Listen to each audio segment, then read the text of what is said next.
이 제페토라는 메타버스 플랫폼이 어떤 곳인지, 또 현실에는 전혀 존재하지 않는 상상의 세계를 제페토 자체적으로 수익을 내는 방법은 총 3가지가 있는데요. 이런 여러 여건과 목적을 본인에게 맞게 검토한 결과 매수 기회라고 판단이 된다면 그때가 매수 기회라고 말씀드리겠습니다.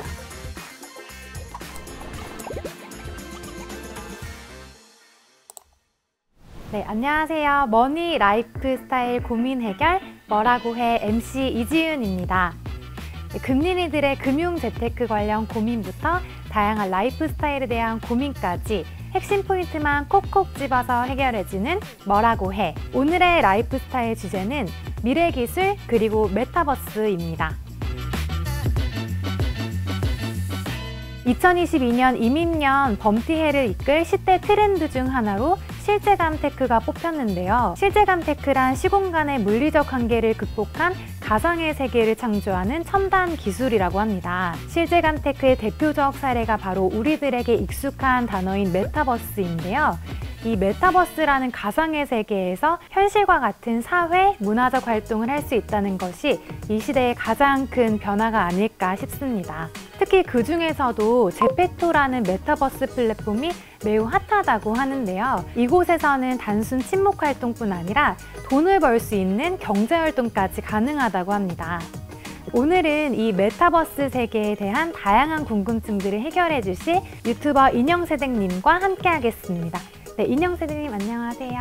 네, 안녕하세요. 유튜버 인형세댁입니다. 밖에 나가서 활동하는 게 힘들어지면서 최근 들어 메타버스라는 가상현실 세계에 대한 엄청난 관심이 느껴져요. 저는 제페토 크리에이터로서 이 제페토라는 메타버스 플랫폼이 어떤 곳인지, 그리고 제페토에서 어떻게 생활하고 경제활동까지 할 수 있는지 오늘 제페토와 관련된 다양한 궁금증을 해결해 드리겠습니다. 요즘 메타버스가 정말 핫한 것도 사실이지만 재테크와 관련해 사람들이 크게 관심을 가지고 있는 분야가 또 있는데요. 바로 부동산입니다. 2022년부터 달라지는 부동산법과 세법, 그리고 최신 부동산 트렌드에 대해 알려주시기 위해 SC제일은행 조지숙 부장님이 뭐라고 해를 찾아주셨습니다. 네, 부장님 안녕하세요. 안녕하세요. 금리니 여러분, 내 집 마련의 꿈을 위해 다들 열심히 준비하고 계신가요? 아무래도 계속 바뀌는 부동산법 때문에 머리 아파하실 분들도 많을 것 같아요. 그런 여러분들에게 도움이 될 수 있도록 부동산법 및 세법에 관련한 다양한 꿀팁들을 준비해 봤습니다. 잠시 후에 만나 뵙도록 할게요. 인형세댁님, 최근 이 메타버스에 대해서 사람들이 굉장히 열광하고 있다고 하는데 그 이유가 뭐라고 생각하세요? 아무래도 시간과 공간에 제약이 없다는 점이 가장 큰 메리트로 다가오는 것 같아요. 아바타를 만들어서 가상현실 공간에 접속하면 현실에서 하던 것과 비슷한 어떤 이런 소통과 사회문화적 활동을 할 수가 있거든요. 또 말씀드린 대로 사람들과 직접 대면으로 만나서 소통하는 것이 힘들어지니까 더욱더 이 메타버스라는 가상현실에 대해서 많은 관심과 수요가 늘 수밖에 없는 구조인 것 같아요. 현실에서 좀 부족하고 아쉬웠던 점을 보완해준다는 점에서 정말 딱 가려운 곳을 긁어주는 그런 역할을 하는 것 같습니다. 그 밖에도 제페토와 관련한 다양한 궁금증들이 있으실 텐데요. 잠시 후 Q&A 시간에 좀 더 자세하게 답변해드리겠습니다. 재테크에서 이 얘기가 빠지면 정말 섭섭할 것 같은데요. 바로 부동산입니다. 네, 부장님, 부동산은 예나 지금이나 정말 사람들에게 가장 핫한 재테크 중 하나잖아요. 요즘에는 집값이 너무 많이 올라서 아직 집이 없는 분들에게는 굉장히 고민이 좀 많을 수밖에 없을 것 같아요. 네, 그렇죠. 저도 그렇고 여러분들도 그렇고 많은 분들의 최종 꿈이 아마 내 집 마련을 하는 것일 거예요. 몇 년 전까지만 해도 월급을 차곡차곡 모아 집을 사서 안정적인 생활을 하는 걸 기대하는 게 너무나도 당연한 순서였는데요. 이제는 집값이 많이 오르다 보니 단순 월급만으로 집을 사기는 굉장히 힘들어진 것 같아요. 특히 이제 돈을 벌기 시작하는 젊은 세대들이 고민이 아주 많더라고요. 그래도 부동산 트렌드를 잘 파악하면 다양한 기회가 찾아올 수 있으니까 너무 걱정하지는 않으셨으면 좋겠습니다. 올해부터 달라진 부동산법과 세법, 그리고 부동산 트렌드에 대해 잘 알고 대응하실 수 있도록 도와드리겠습니다. 부동산법, 세법과 관련한 여러 가지 꿀팁들 잠시 후 Q&A 시간에 아주 알찬 내용들로 찾아뵐게요. 그럼 본격적으로 메타버스와 제페토에 관심이 많은 SC제일은행 유튜브 구독자분들의 궁금증을 해결해 볼까요? 네, 인용세대님 첫 번째 질문입니다. 제페토란 무엇인가요? 제페토는 국내의 대표 메타버스 플랫폼인데요. 현실의 요소를 그대로 가상세계 공간에 옮겨놓는 거울 세계적인 요소와 또 사람들의 일상을 공유하는 SNS적인 요소를 모두 가지고 있는 플랫폼이고요. 또 현실에는 전혀 존재하지 않는 상상의 세계를 탐험할 수 있는 공간이기도 해요. 그런데 가장 중요한 것은 이 모든 활동이 나의 개성을 표현하는 아바타를 중심으로 이루어진다는 점인데요. 이 때문에 개성을 중시하는 MZ세대들 사이에서 굉장히 큰 인기를 얻고 있어요. 2018년에 출시된 이후로 현재까지 글로벌 이용자 수가 2억 5천만 명 이상을 돌파한 것으로 기록되고 있습니다. 조금 전 아바타에 대해서도 설명을 해주셨는데 조금 더 자세한 설명 부탁드릴게요. 현실에서는 우리 사람이 모든 사건의 중심이 되잖아요. 반면에 메타버스 세계인 이 제페토 세상에서는 아바타가 모든 일의 중심이 되어 그만큼 이 아바타가 가지는 가치가 굉장히 높은데요. 나 자신을 대리하는 아바타를 꾸미는 활동이 되게 중요한 활동 중에 하나예요. 그래서 이 아바타를 꾸미기 위한 방법의 일환으로 의상 아이템이라는 게 있는데요. 이 의상 아이템만 전문적으로 제작하시는 분들도 계세요. 그러면서 지금 현재 이 제페토 상에 굉장히 다양하고 많은 예쁜 의상 아이템들이 존재하고 또 퀄리티가 계속 올라가고 있는 상황이에요. 다음은 제페토의 활용법에 대한 질문입니다. 제페토 가상세계에서 할 수 있는 것들은 무엇이 있을까요? 네, 조금 전에 아바타를 꾸미는 활동이 중요하다고 했잖아요. 이렇게 아바타의 외형을 꾸미는 행위를 제페토 내에서는 캐릭터 커스텀이라고 부르는데요. 일반적으로 제페토를 좀 떠올리시면은 약간 오등신의 좀 머리가 큰 캐릭터를 많이 알고 계시잖아요. 아바타의 이목구비 부터 해가지고 나중에는 헤어스타일, 패션을 꾸미고 완전히 팔등신의 모델 비율까지 커스텀이 가능해요. 그래서 여기까지가 제페토 커스텀이고 또 이 캐릭터 커스텀이라는 게 가능하려면 당연히 많은 의상 아이템이 준비가 되어 있어야 하겠죠. 그래서 제페토 상에서는 전문적으로 이 의상 아이템만 만드시는 분들이 존재하시는데요. 이분들은 사실 제페토의 유저로 시작하셨다가 어떻게 보면 이제 본인이 직접 입고 싶은 의상과 액세서리를 제작하기 시작해서 판매까지 하시는 케이스예요.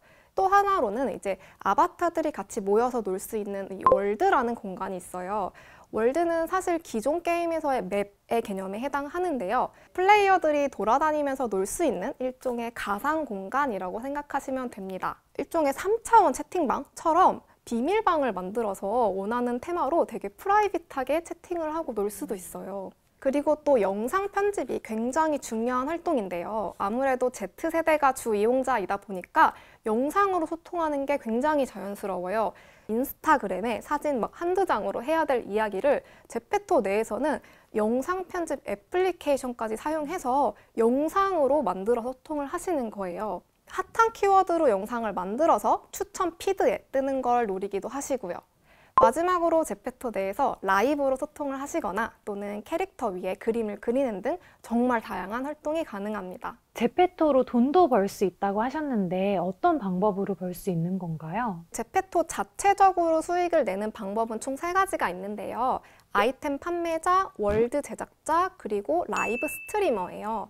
아이템 판매자는 쉽게 생각해서 아이템을 만들어서 판매하는 활동을 말하는데요. 판매를 할 때 잼이라고 하는 제페토 내에서만 사용되는 일종의 게임 화폐 혹은 가상 화폐라고도 볼 수 있겠죠. 그 잼을 사용해서 판매를 하고 소비자도 역시 구매를 할 때 마찬가지로 잼을 이용해서 구매를 해요. 이렇게 잼을 판매한 게 5,000잼 이상이 쌓여야지만 현금으로 출금할 수가 있는데요.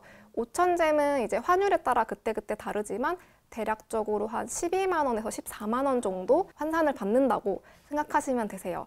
그리고 월드 제작자도 마찬가지로 일종의 상품을 판매하는 건데 아이템 판매랑 좀 다른 점은 월드는 놀 수 있는 공간이라고 했잖아요. 이 공간 자체를 만드는 건 돈이 되지 않지만 공간 안에서 상품을 판매할 수가 있는데 이 상품은 단순히 의상 액세서리를 넘어서서 뭐 예를 들자면 뭐 속도가 빨라지는 부스터라든지 생명 물약, 뭐 펫 이런 식으로 좀 더 게임의 진짜 아이템 같은 것을 판매하실 수가 있어요.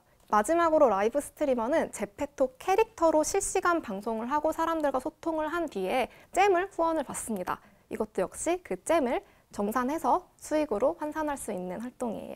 제페토는 사실 여느 메타버스 플랫폼과 비교해도 개인 유저가 할 수 있는 창작의 분야가 다양한데요. 이 때문에 다양한 재능을 지닌 사용자들이 단순 소비자를 넘어서 창작자로 전환되는 비율이 굉장히 높아요. 예를 들어서 저만 하더라도 원래는 이제 유튜버 활동만 할 때는 조회수와 광고 수익만 존재를 했었는데 최근에 제페토로 넘어온 이후부터는 아이템 판매 수익, 아이템과 월드 제작 의뢰, 강연, 또 광고 수익까지 굉장히 제 수익의 그 분야가 다양해진 게 개인적으로 신기하기도 하고 제페토 내 이런 경제 생태계가 생겨나고 있구나라는 걸 제가 또 몸소 느끼고 있어요. 앞으로는 이런 식으로 더 많은 개인 유저가 제페토 크리에이터로 전환되고 제페토 내부 그리고 외부적으로 수익을 벌어들이면서 제페토만의 좀 더 독특한 생태계가 생성될 것 같아요. 이번에는 부동산에 대한 Q&A를 들어볼까요? 확실히 부동산 재테크에 관심이 있는 분들이 많은 것 같은데요. 대부분 부동산 투자와 관련된 질문입니다. 올해 달라진 부동산법, 세법 중 가장 중요하게 알아야 하는 건 무엇인가요? 일단 올해 부동산 관련 제도 중에서는 고가 상가주택 처분 시 양도소득세, 비과세 혜택 변경과 DSR 규제 조기 시행 및 제2금융권 관리 강화에 관한 사항이 있고 세법 변화 중에서는 동거주택에 대한 상속공제 적용 대상 확대와 상속세 연부 연납 기간 연장에 대한 사항을 알아두셔야 합니다. 그렇다면 구체적으로 어떤 부분이 바뀌게 되었을까요? 지난 12월 고가 주택을 판단하는 기준이 12억 원으로 상향되었어요. 고가 상가주택을 처분할 때 지난해까지는 1가구 1주택자가 소유한 12억 원 초과 상가주택의 주택 면적이 상가 면적보다 큰 경우 전체를 한 주택으로 간주해 12억 원 이하 양도 차익의 비과세를 적용했었습니다. 그러나 새해부터는 12억 원 초과 상가 겸용주택은 주택 부분만 비과세 혜택과 장기 보유 특별공제 80%를 적용하고 상가 부분은 비과세 미적용과 장기 보유 특별공제도 최대 30%까지만 가능하게 되었습니다. 따라서 고가 상가주택 양도 시 세 부담이 증가하는 결과를 가져오게 되었죠. 12억이 넘냐 안 넘냐가 중요한 거네요. 네. 금융위원회에는 가계부채 급증을 막기 위해 차주 단위 DSR 확대 적용 계획을 앞당겨 시행하고 제2금융권의 DSR 기준을 강화했습니다. 2022년 1월부터 주택담보대출과 신용대출, 카드론 등을 합한 총 대출액이 2억 원을 넘으면 개인별 DSR 규제가 적용되고 7월부터는 총대출액 1억 원 초과 시 DSR 규제가 적용되며 제2금융권 DSR 기준도 60% 적용해서 금년 1월부터 50%로 하향 조정됩니다. 이런 관리 강화 정책에 따라 이전에 비해 대출 가능 금액이 줄어들면서 주택 구매에 대한 수요가 줄어들 것입니다. 또 기획재정부에 따르면 부모 봉양에 대한 상속세, 세제 지원 확대와 일환으로 피상속인과 상속인이 10년 이상 하나의 주택에서 동거한 경우 상속주택가에게 전부를 공제받을 수 있는 상속인의 범위를 직계 비속으로만 한정하던 것을 직계 비속의 사망 등으로 대습 상속을 받은 직계 비속의 배우자도 공제를 받을 수 있게 했습니다. 또한 상속세 납세와 관련한 납세자의 편익을 제공하기 위해 연부 연납 대상 기간을 현행 5년에서 10년으로 확대했습니다. 네, 말씀 들어보니까 정말 이렇게 디테일한 부분들을 잘 알고 있을수록 도움이 될 것 같아요. 네, 다음 두 번째 질문입니다. 2022년 부동산 트렌드가 궁금해요. 올해 부동산 가격 전망은 어떤가요? 2022년은 지난해와 마찬가지로 부동산 시장의 양극화가 심해지는 추세가 유지될 것으로 예상됩니다. 부동산 시장의 양극화로 주택 소유, 유무에 따라 자산가치 편차가 확대되는 현상, 서울 지역과 지방의 양극화 심화 현상, 소형 선호와 대형 선호 현상 등 이런 양극화는 밀레니얼 세대로 불리는 30대 후반 세대의 주택 선호와 맞물려 있습니다. 이들은 주로 도심과 역세권, 신축 아파트, 한강변 아파트를 선호하며 부동산 시장의 주요 참여자로 나서고 있기 때문이고요. 올해도 이런 기조는 유지될 것으로 예상되는데 작년에는 종합부동산세, 양도소득세율 인상의 변화가 있었다면 올해는 부동산 제도 변화와 대선이라는 큰 이벤트를 앞두고 부동산 시장에 대한 다양한 예측들이 나오고 있습니다. 다양한 예측들이라고 한다면 어떤 것들이 있을까요? 22년 1월 19일 열린 부동산 시장 점검 관계장관 회의에서는 지난해 12월 이후 전국 아파트 실거래가 동향에서 하락세가 나타나고 있고 1월 14일 한국은행의 기준금리 추가 인상과 미국의 금리 인상 이슈가 더해져서 부동산 시장 하향 안정 속도가 높아질 것으로 예상한다고 밝혔습니다. 이런 금리 방향의 변화와 수년간의 급등한 가격 그리고 강화된 대출 규제 등을 고려하면 부동산 가격 하락론의 출현은 당연한 것일 수도 있지만 이와는 또 다른 예측을 하는 시각을 관가하기가 어렵습니다. 부동산 가격을 결정짓는 3대 변수는 소득, 수급, 정책으로 각 변수마다 부동산 시장에 긍정적이거나 부정적 영향을 끼치는 요인이 되는데 현재 부동산 시장 참여자들의 소득은 팬데믹 과정에서 오히려 늘어났으며 단기적인 수급은 대폭 나아지지 않았고 정책은 규제 중심이죠. 게다가 올해는 외생적인 변수인 선거가 있어 대선과 지방선거로 대규모 개발 공약이 나오고 있고요. 이런 이슈들을 종합하면 부동산 가격을 하락시킬 요인보다는 상승 추세를 유지시키는 요인으로 작용할 가능성이 크다고 예측하는 시각에도 무게감이 쏠리고 있습니다. 정말 부동산은 예측하기 힘든 시장인 것 같아요. 네, 세 번째 질문입니다. 2022년 집 매수 기회인가요? 아니면 좀 더 기다려야 하나요? 네, 이 부분 정말 궁금해 하시는 분들이 많을 것 같아요. 앞서 부동산 가격에 대한 상반된 예측을 말씀드렸는데 가격 변화만을 예측하고 부동산을 매수하는 것을 추천하지는 않습니다. 부동산이든 주식이든 수요와 공급에 따라 가격이 오르락 내리락 하는 것이 지극히 정상적이고 그 변동을 정확히 예측하는 것은 너무나 어려운 일이라는 것은 모두가 알고 있는 사실이거든요. 네, 맞아요. 정말 어느 장단에 맞춰야 할지 모르겠더라고요. 주택을 매수하는 상황에 따라 동일한 주택도 매수자가 판단하는 가치에 따라 달라집니다.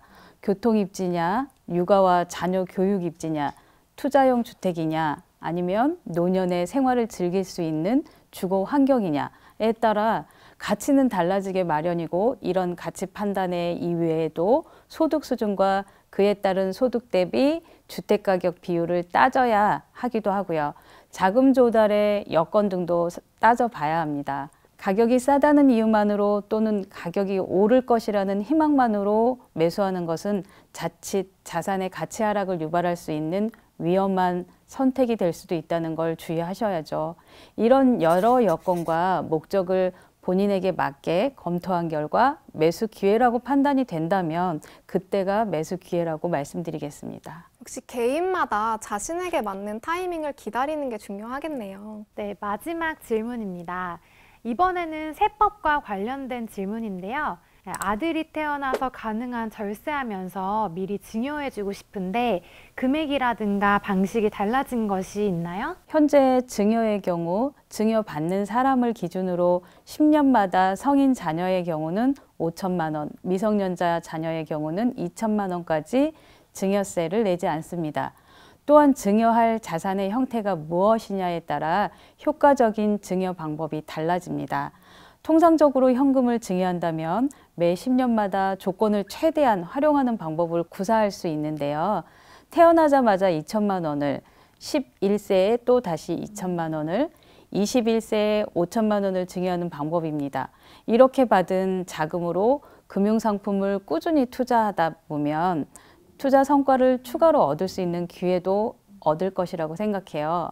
혹시 현금 말고 다른 증여 방식도 있을까요? 현금 대신 주식이나 ETF 등 상품을 증여하는 방법도 있습니다.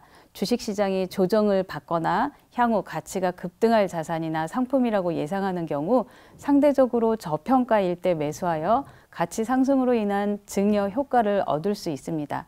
자녀가 성년인 경우 현금으로 증여하는 방법으로는 창업자금 과세 특례 제도라는 것을 활용할 수 있는데요.